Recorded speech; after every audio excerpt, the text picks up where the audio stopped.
AITAH for telling my ex-wife that being a part-time dad has been the best year of my life. I, 36M, met my ex-wife, 33F, when I was 25. We fell in love, and the children came sooner than we planned, but it just happened, and I love the hell out of my children, 9F, 7M, and 5F. The first few years of our relationship were great, but then it wasn't. Looking back, it wasn't anyone's fault, we just became very different people. After 5F, our bedroom life became non-existent. It felt like, for my wife, the purpose of being intimate with me was done now that we have 3 beautiful children. After 3 years, we started having intimacy again in the form of mercy rub and tugs in bed. It wasn't enough for me, but she told me that she was tired and busy with 3 small children. I was tired too, but I was more than prepared to make an effort to plan and make time for romance. I had a vasectomy so my ex-wife didn't need to take unnecessary hormones because we were done having children. When it started affecting our children, seeing us very irritated and cold towards each other, I thought I should man up and pull the plug. We haven't been happy or intimate since before our second was born, and we haven't had real intimacy since we conceived our youngest. We should have ended it way earlier, but the guilt of breaking the children's home was heavy, until I noticed that our home was already broken, and my children aren't stupid not to see the sellotape we're trying to hold it together with. I asked for a divorce. Everyone told me I was insane and to think about the children, and it was very hard in the beginning, yes. I left the house for my ex while I rented a 2-bedroom nearby, and we started doing 1 week each. I was positively surprised at how much happier the children became seeing me happy and not easily irritated and brooding. I started seeing my girlfriend, 40F, about a year ago, and what was thought to be a casual, one-time thing, turned out to be the love of my life. She is amazing in every aspect.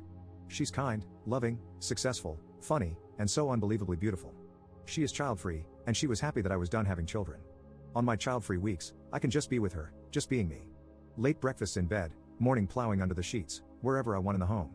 I know it makes me sound like a selfish douche, but on my weeks, I give 100% because I'm content and happy with life. She has met my children too, and they adore her.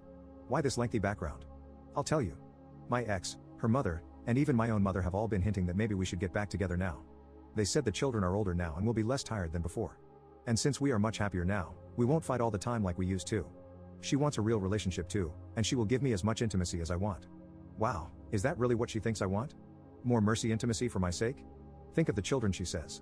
My ex is tired of being a single mom while I'm playing bachelor every other week. She says I need to give them their old safe home back, no need for hopping from place to place anymore. While the guilt was nagging at me, I rejected her advances and ignored her and the guilt because I'm happy for the first time in years, maybe ever. That is until Friday, when my girlfriend came home crying. She asked me maybe we should break up, and that she doesn't want to be in the way of my and my children's happiness. She asked me if I was still in love with my ex. It broke my heart to see her broken, like I didn't do a good job showing her what she meant to me and how much I loved her. It turned out my ex-wife has contacted her, telling her that she was the reason we aren't back together yet, and that the children are suffering. My ex said we were supposedly still in love with each other, and that I was only with my current girlfriend for temporary fun.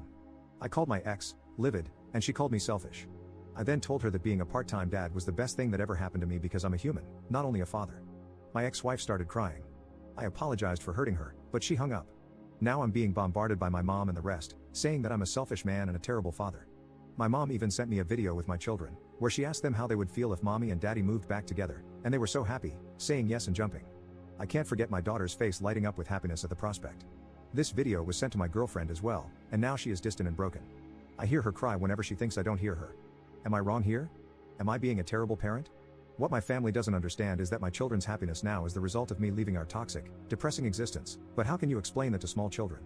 Update 1. Thanks, everyone, for the advice and suggestions. I'm overwhelmed with the amount of support I got here. Here is my update, but before that, I want to address the elephant in the room, and that is that I have stepped on my toes with my bold statement about being divorced. I think the more expected and virtuous approach is to be devastated and guilt-ridden. My experience is something else, however, and I really tried to be genuine and honest here. Divorce is hard and terrifying. Many people, both men and women, hesitate and stay way longer than necessary because of one reason or another. I can't tell all unhappy people to get divorced since I don't know their situation, but for those who can, do it.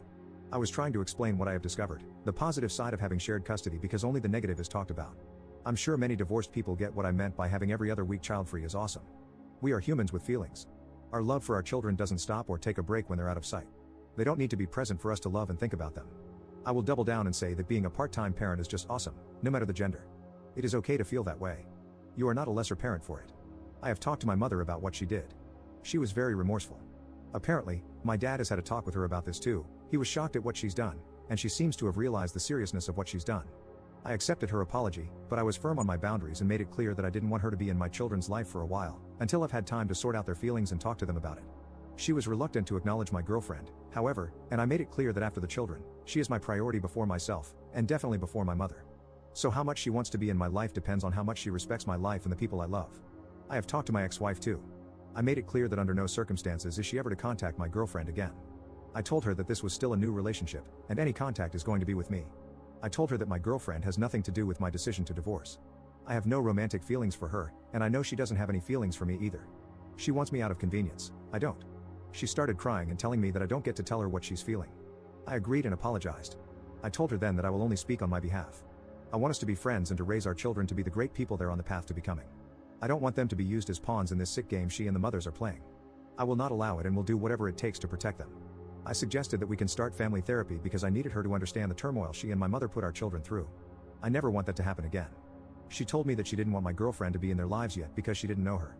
Fair enough, but I reminded her that our agreement is that when a relationship is serious, that's when we introduce our new partners to our children. And this is going to happen eventually, so she better get used to it. I also talked to her about me not taking on her workload on her weeks, meaning that I won't be dropping by every morning to wake up the children and take them to school.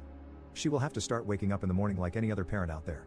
Regarding food, I will still send home-cooked meals with my children on the weeks there with her because I know that I can't demand her to cook, but at the same time, I don't want my children to eat junk food. About me mentioning that her home is a pigsty, I know that my eldest daughter has mentioned that it wasn't always pleasant at mommy's house, but again, now I don't live there to clean, and I can't demand my ex to live in a way she doesn't want to. I have, however, offered that on the Fridays my children go home to her to spend the week, I will send a cleaning service so the children have a somewhat clean environment. She agreed. She was angry about having to wake up early, however, because she usually starts work at 10 in the morning. I guess she will have to adjust. About my girlfriend. We were supposed to spend the coming weekend together with the children, but I will respect my ex-wife's wishes for now, at least until we have gone to some sessions with the children, and I can bring it up again.